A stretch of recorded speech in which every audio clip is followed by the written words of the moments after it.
नागपूरच्या बेलतरोडी पोलीस ठाण्याअंतर्गत येणाऱ्या खापरी पुनर्वसन परिसरात एक खळबळजनक घटना समोर आली आहे, जिथे लहान भावानं दारूच्या नशेत स्वतःच्याच वहिनीचा विनयभंग करत मारहाण केल्यानं मोठ्या भावानं आपल्या भावाची निर्घृण हत्या केली।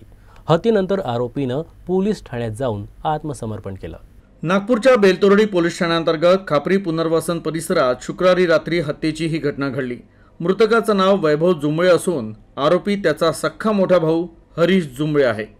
मृतक वैभव आणि आरोपी हरीश जुंबळे हे सख्खे भाऊ आहेत आणि ते आपल्या आईसोबत एकाच घरात राहत होते। मिहान प्रकल्पात जमीन गेल्यामुळे सरकारकडून भरपाई आणि घर मिळाल्यानंतर दोनही भाऊ एकत्र राहत होते अशी माहिती समोर आली आहे। दोघांनाही दारू पिण्याचं व्यसन होतं। पूर्वी पर्यवेक्षक म्हणून काम करणारा आरोपी हरीशनेही नंतर ही नोकरी सोडली।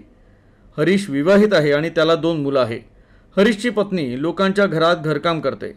घटनेच्या दिवशी शुक्रवारी दुपारी वैभव दारू पिऊन घरी पोहोचला आणि त्यानं आपल्या वहिनीसोबत अश्लील कृत्य करून छेडछाड केली। त्यानं घरातील लहान मुलीलाही मारहाण केली। महिलेनं तत्काळ आपला पती हरीशला फोनवर या घटनेची माहिती दिली। संध्याकाळी हरीश दारू पिऊन घरी पोहोचला। त्यानंतर दोनही भावांमध्ये जोरदार वाद झाला। जेवण केल्यानंतर सर्वजण आपापल्या खोल्यांमध्ये झोपायला गेले। रात्री हरीश आपल्या खोलीतून उठला आणि दुसऱ्या खोलीत गेला आणि त्यानं वैभवचा चाकूनं गळा चिरून निर्घृणपणे हत्या केली।